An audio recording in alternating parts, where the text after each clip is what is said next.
Airport Road na to. Mula dito sa part na to, apat na span po yan patungo dun sa dulo. Minano-mano nila yung paggawa ng slab. Tapos dito sa ilalim, makikita natin na nagkaroon na sila ng layout.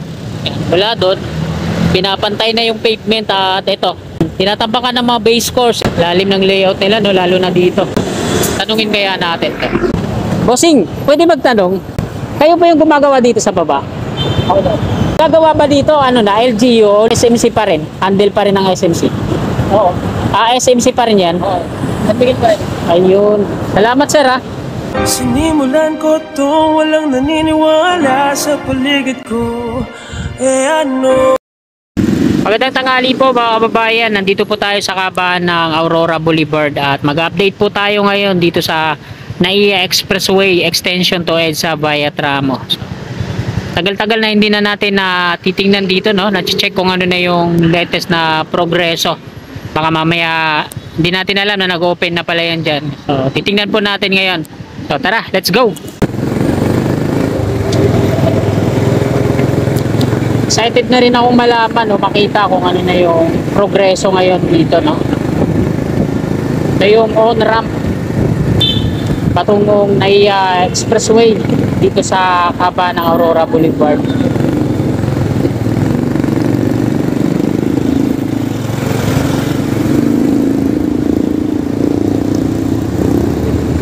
Sa kaliwa natin, ito yung off-ramp mula dito sa southbound EDSA.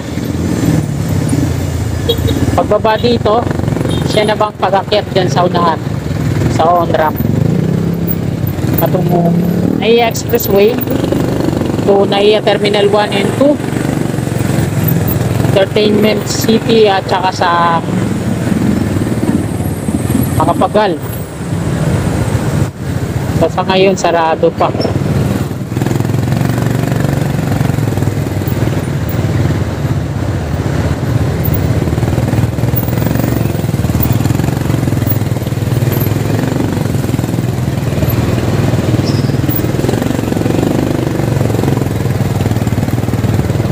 At ito po yung ganap ngayon dito. Sarado pa. NAIA Tramo westbound. So ito yung lagay ngayon dito mga kababayan. Kompleto na po yan. May mga thermoplastic treatment at reflectorized markings na po yan na nakadikit sa mga parapet wall niya kapilaan. Ang pinakakulang na lang talaga dito ay mag-open. Wala po tayong informasyon kung kailan mag-o-open to, no?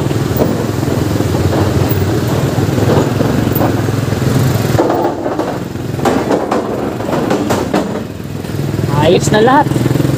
Mga drainage niya dito sa gilid, okay na rin.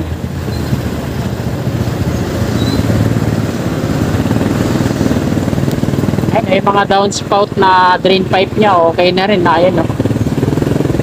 So ang ginamit dito ay hindi MSA wall, sheet pile sa kaliwa. Lalaki ng mga downspout drain pipe dito, no? Ito yung abutment sa ating gawing kaliwa. Mula dito sa abutment, andito yung barracks nila. Ito. Pansinin natin yung mga drain pipe dito sa gilid-gilid, no? Okay na. At nakakonect na yan dito sa baba. Yung gitna, yung parang center island na inakala ko dati. Drainage po pala yung inukay nila. Traffic na dito sa may tulay. Tramo Bridge. May mga ito yung mga pinapatuyo nila. Ito yung mga manhole, box culvert na gagamitin nila dito sa mga mga pagitan ng bawat drainage. Ilagyan nila ng coating.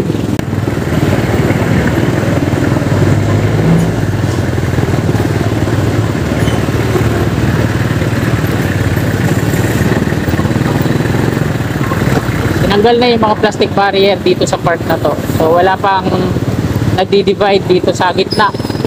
Pwedeng tumagos-tagos yung mga sakyan kabilaan.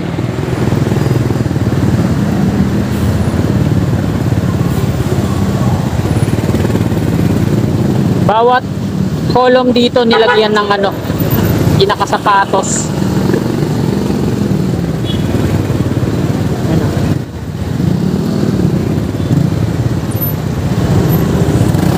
Mga grade 5 pababa.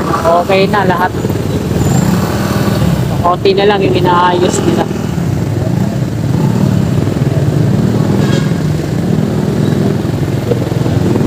Medyo lumuwag yung kalsada kasi dito dati narangan nila yan, nilagyan ng mga plastic barrier, pero makikita natin ngayon nandito na tayo sa ilalim ng viaduct at medyo nakaluwag-luwag.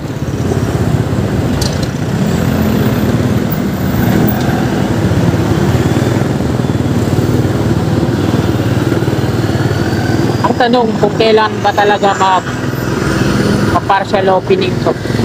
Ito yung wala kung ano gagawin dyan. Parang column na itinayo nila sa ilalim. At dito na tayo sa NAIA Expressway. Yan dyan sa unahan. Pakaliwa, Andros Avenue po yan. At pakanan naman, NAIA Airport Road. Philippine Airlines dun sa Tawid. So ngayon, kakanan muna tayo dito.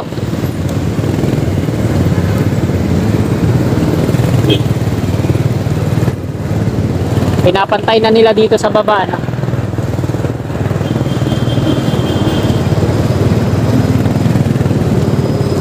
Tinapakan na ng mga base course.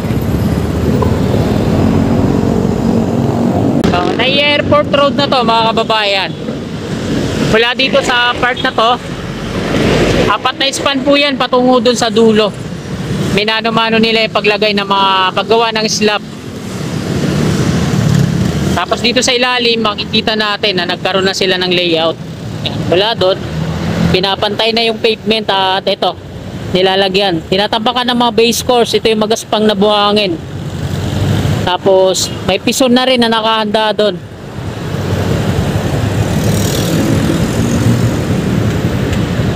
Ang gumagawa daw dito pa sa baba ay ano na, LGU o Local Government Unit, no? So hindi na daw yung SMC. Pero hindi ko pa natatanong. May ano lang tayo, may kasikap lang tayo na nagkomento na pag dito daw sa baba, hindi na-handle ng SMC yan. LGU na daw po yung naggagawa dito, no? Wala tayong mapagtanungan eh. Lalim ng layout nila, no? Lalo na dito. Tanungin kaya natin to. Kaso busy, tsaka surveyor lang to. Pero parang SMC naman yung naggagawa dito.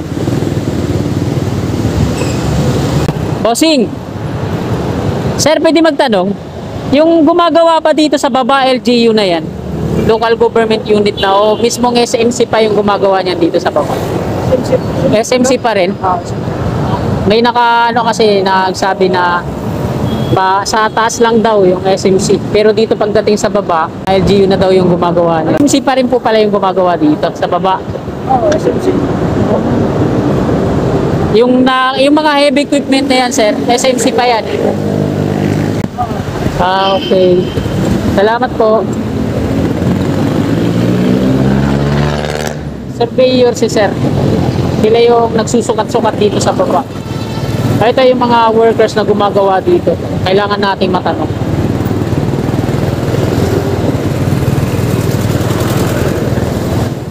Ang ano nila ay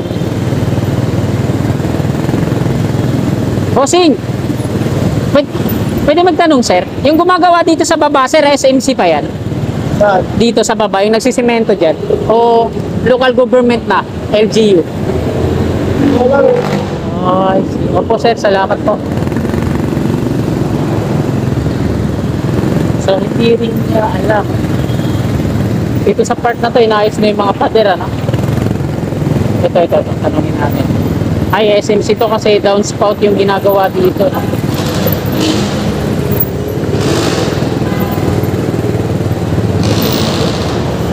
Bossing, pwede magtanong, kayo po yung gumagawa dito sa baba? Ako daw. Ang naggagawa ba dito, ano na, LGU o local government unit o SMC pa rin? Handle pa rin ng SMC? Oo. SMC pa rin yan? Oo. Nabigyan pa rin. Ayun. Salamat sir ha. Kasi may nakapagsabi sa akin na ang SMC daw dito lang sa taas. Tapos ano, pagdating dito sa baba, pagpapakinis ng pavement, tsaka yung paglalagay ng, kung lalagyan ng center island, LGU na daw yun. So mali pala sir no? Kayo din pala, SMC pa rin pala no? Hanggang doon yun sa may on-ramp, sa may tramo. Ayusin nyo yung ilalim. Lalagyan ba ng center island yun? Yung gitna, lalagyan ng center island? Wala pang ano. Pero nakaplano na yun, nalalagyan ng center island. Yung magdi-divide sa dalawang way. Westbound tsaka eastbound. Yun. Salamat sir. Anong company sir? Anong company po yung nasa likod nyo? Argen? Arken. Argen. Under ng SMC. Siya pa rin may-ari. Sa kanya pa rin. Argen. Ang spelling nun, Argen. Patingin nga ako sir yung nasa likod. ICC? Ayan.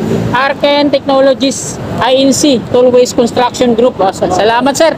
Ayun po pala yun. Sa kanya pa rin yun. Opo. Thank you very much sir ha. Magandang hapon po. Ay tanghali po pala.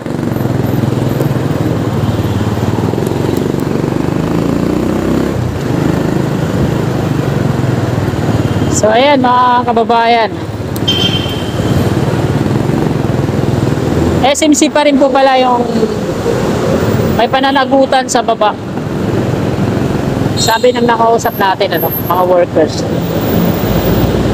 So yung nasa likod na pangalan ng contractor, siya din pala yung may-ari, SMC. Kumbaga ano, sister company or Arken yung nakalagay ano. So, reviewin ko mamaya.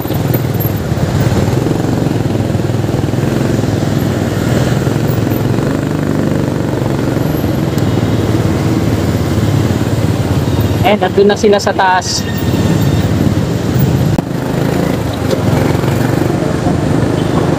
At nandito na po tayo sa Rose Avenue. Tuloy-tuloy pa rin yung ginagawang construction din dito, no? Paglalagay ng mga drainage. Dating round culvert, ginawa nilang box culvert. At ayan mga kababayan, dito na po tayo mag-end ng ating video. Maraming salamat po sa patuloy niyong suporta at panunood ng aking mga vlog.